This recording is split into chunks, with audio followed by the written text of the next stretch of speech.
ปวดเท้าเน่มาเอาเว้นนี่กระตุกไหล่เนี่ย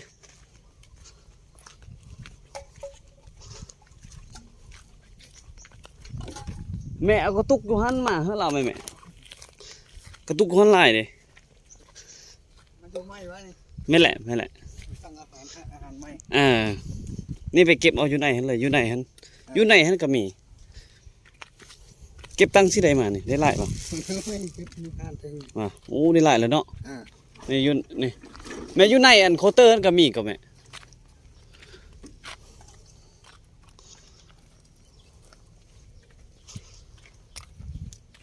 โอ้อันนี้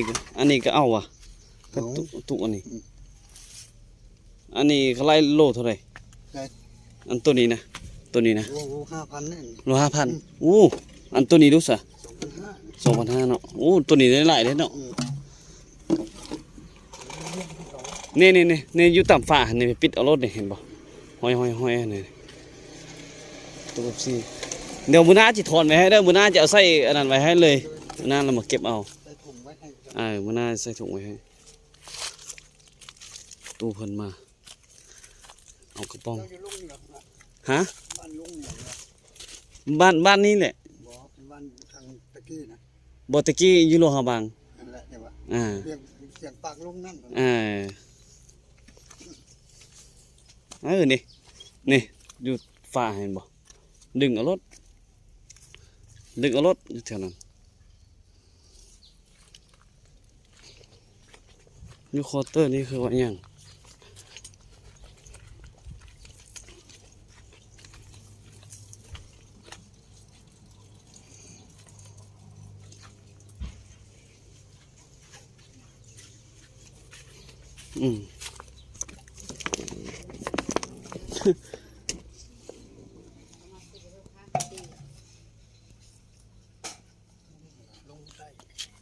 เอามีดมาตัดนี่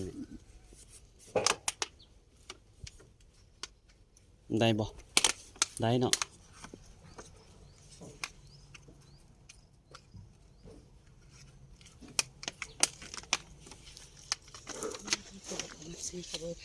ตัดรถ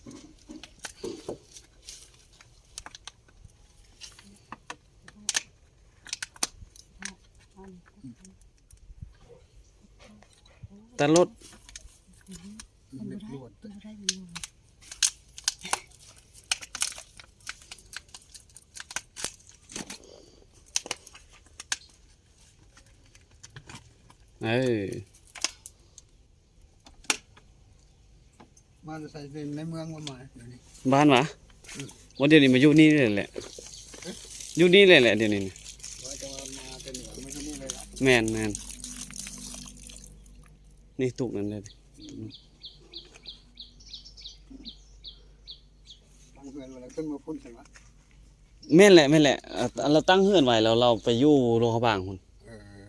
เราไปอยู่ย้ายไปอยู่พุ่นโดนแล้วเราตั้งไว้นี่กับปะอยู่นี่แม่น6-7 ปีอยู่นะตั้งปะไว้นี่แหละมีใครอยู่เป็นป่าพุ่มมาคนบ่อยู่เป็นป่าพุ่มมาแล้ว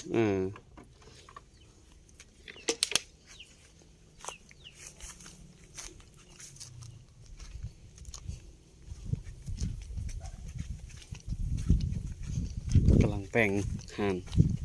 ออกมาเจอเพิ่นเราเก็บอยู่แคมป์ป่าก็เลยให้เพิ่นมาเอานี่หลายๆแล้วนี่